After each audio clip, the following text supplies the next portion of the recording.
A few minutes after they arrived, Sewa was called out by her family, and when she came out, Quamina began to scream frantically, pointing his finger at her in fear. Before anyone knew what was happening, Quamina ran away, leaving Sewa and her auntie in shock.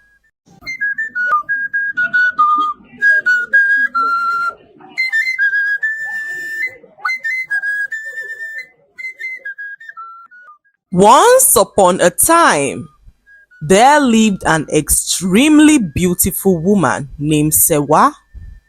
Sewa was known around the village as a very decent and hardworking woman.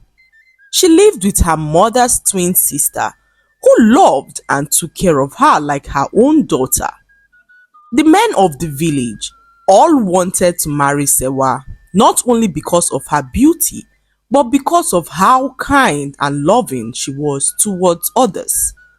A young man named Kofi came forward to ask for Sewa's hand in marriage. Kofi was a very wealthy man who owned several businesses in the village. All the young women all wanted to marry him because of how wealthy he was. However, Kofi had his eyes set on marrying Sewa. On the day of their marriage ceremony, Kofi did not show up, and everyone was worried as to the reason behind his absence.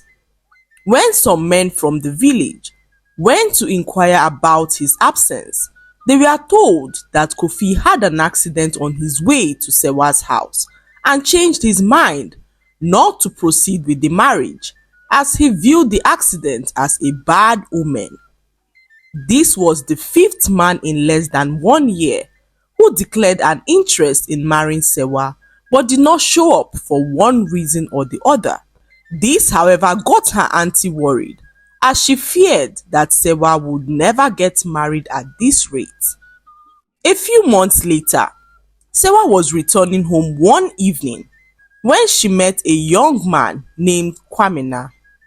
Sewa felt something that she had never felt before for anyone, so she smiled and greeted him as she passed. Quamina was shocked at what had just happened, as he had always liked Sewa but was scared of being rejected by her. Quamina quickly rushed after Sewa and started up a conversation. They walked all the way, talking and laughing until they reached Sewa's doorstep. They spent hours talking in front of Sewa's house that they failed to realize that everywhere had gotten dark. Quamina and Sewa felt a spark that they could not explain. Their connection was so strong that it seemed as if they had known each other for a lifetime. As the night grew darker, Quamina mustered the courage to express his feelings for Sewa, revealing how he had admired her from afar for a very long time. Sewa's auntie, peeking through the window, saw the genuine joy on Sewa's face. The sight of this brought her so much joy, as she had never seen Sewa so happy in her life. In the days that followed, Quamina and Sewa began to spend more time together. Quamina showed genuine interest in Sewa and even proceeded to ask for her hand in marriage. Sewa was over the moon, as this was the first time she was genuinely interested in a man who also loved her as much as she loved him. Sewa spoke to her mother's twin sister about Quamina's decision to marry her. The excitement in her voice made her auntie so happy, as her auntie was so excited to hear that Quamina had declared his intentions to marry her. The date for the marriage ceremony was set, and Sewa was over the moon at the idea of getting married to Quamina. On the day of the wedding ceremony, Quamina arrived with members of his family. Everyone was in high spirits, as this was a dream come true for him who had loved Sewa so much for years. A few minutes after they arrived, Sewa was called out by her family, and when she came out, Quamina began to scream frantically, pointing his finger at her in fear. Before anyone knew what was happening, Quamina ran away, leaving Sewa and her auntie in shock. Sewa busted out in tears as the day, which was supposed to be one of the best days of her life, turned out to be her worst day. Sewa spent days indoors, crying as she could not understand what was happening. Her mother's twin sister consoled her and assured her that everything would be alright. A few weeks later, Sewa decided to pay Quamina a visit to understand what had happened on the day of their marriage ceremony. When she arrived at Quamina's home, she realized that Quamina got married to another woman the previous day. Heartbroken and sad, Sewa wandered into the forest to kill herself.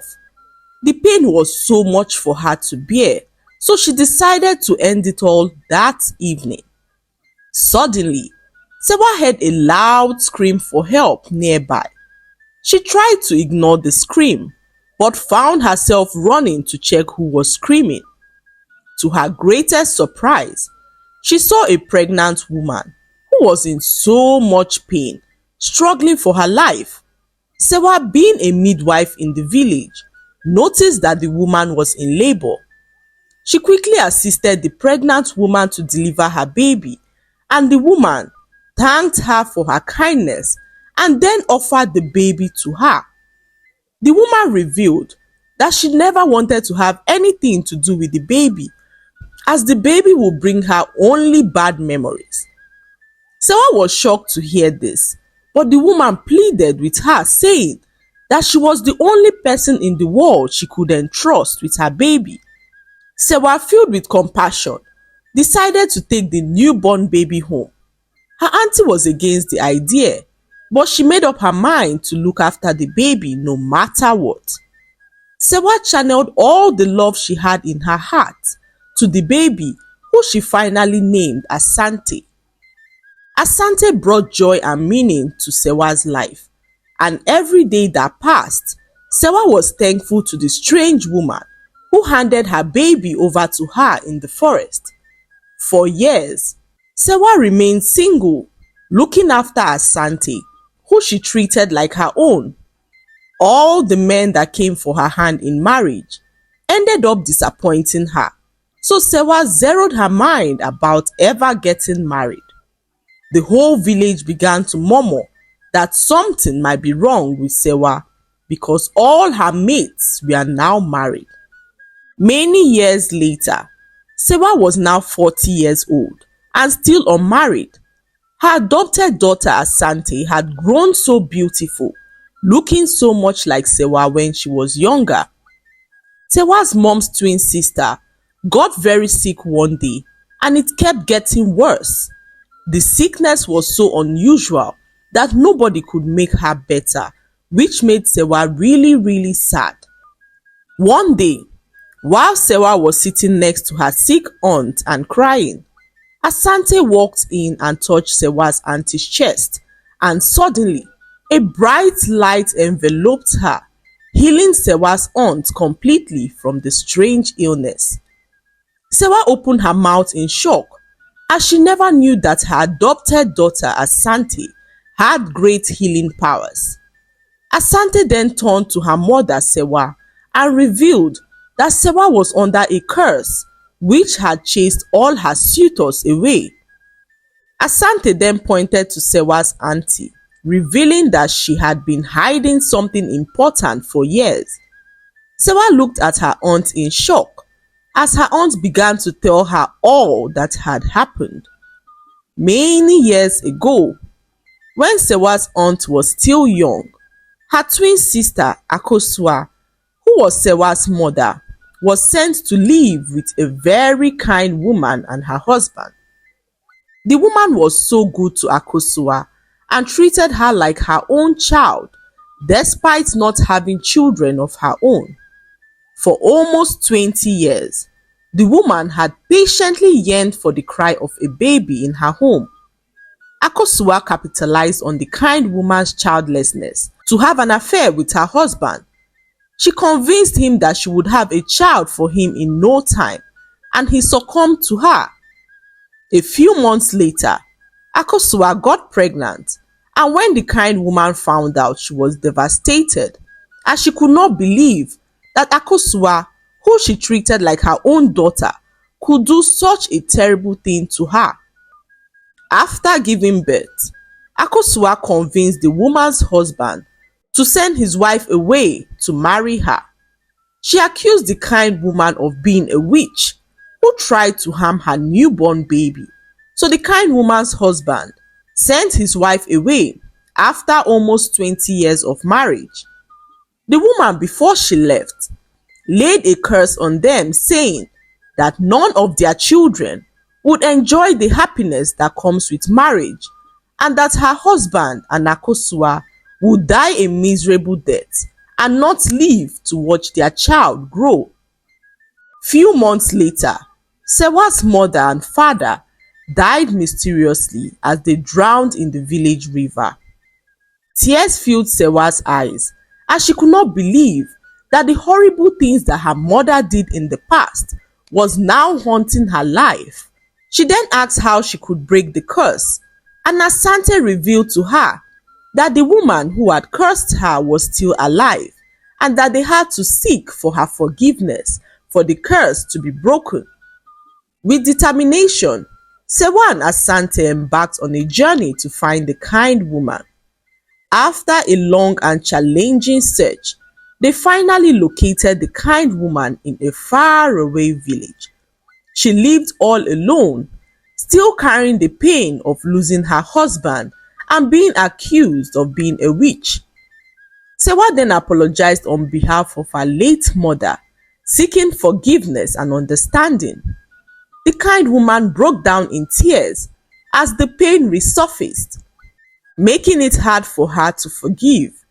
However, seeing how remorseful Sewa was for an act that she did not commit moved her heart, as she forgave Sewa and lifted the curse.